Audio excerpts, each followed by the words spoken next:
First day oyster fishing. Catches aren't that great today.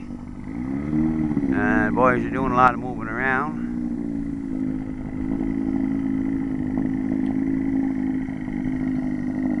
Kind of a cute little boat he's got.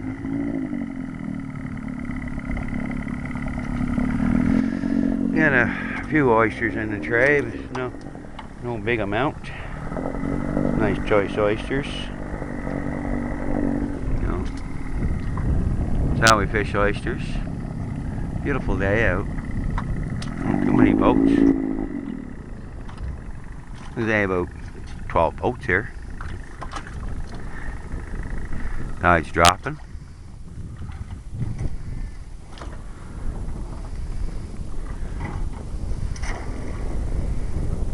Yeah.